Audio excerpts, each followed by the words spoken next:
শীতেও কমছে না ডেঙ্গুর প্রকোপ। চলতি মাসেই মৃত্যু হয়েছে ৯৪ জনের। এডিসের প্রকোপের মধ্যেও থেমে নেই কিউলেক্স। নগরবাসীকে মশা থেকে রেহাই দিতে বিশেষ অভিযান চালিয়েছে ঢাকা দক্ষিণ সিটি কর্পোরেশন। প্রশাসক জানিয়েছেন, সিটি কর্পোরেশনের তৎপরতায় কমে আসবে মশার প্রকোপ। বৃহস্পতিবারও ডেঙ্গুতে মৃত্যু হয়েছে ৭ জনের। আর চলতি বছর দেশের সবচেয়ে বেশি মৃত্যু নভেম্বরে ৯৪ জনের। শীত এলেও কমছে না ডেঙ্গুর প্রকোপ।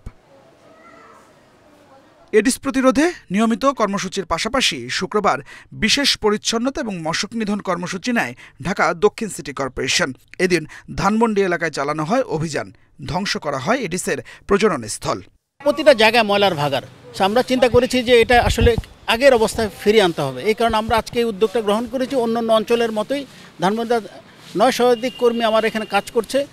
আপনি দেখতে পাচ্ছেন যে লেক পার থেকে শুরু করে সব জায়গায় আমরা পরিষ্কার অভিযান পরিচালনা করছি। এটা শুধু এখানকার জন্য না, আমরা একটা বাসযোগ্য ধানমন্ডি আমরা উপহার দিতে চাচ্ছি। অভিযানের পাশাপাশি নগরবাসীর সচেতনতা বাড়াতে বের করা হয় র্যালি। এ সময় ডিএসসিসি প্রশাসক জানান, এডিসের প্রকোপ কমাতে তৎপর রয়েছে সিটি কর্পোরেশন। সেই সাথে কিউলেক্স মোকাবেলায় নেওয়া হয়েছে ব্যবস্থা। বলি যে এখন যেহেতু দীর্ঘ মনসুন ছিল, তখন এটা এডিসের প্রকোপ বাড়ে।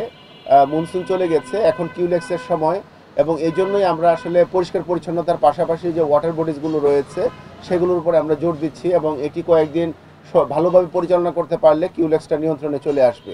আমরা সেই লক্ষ্যে সারা নগরীতেই কাজ করছি। চলতি বছর সারা দেশে ডেঙ্গুতে আক্রান্ত হয়েছে ৯২,৭৮৪ জন, আর মৃত্যু হয়েছে ৩৭৭ জনের। Adilur Rahman, independent news, Dhaka.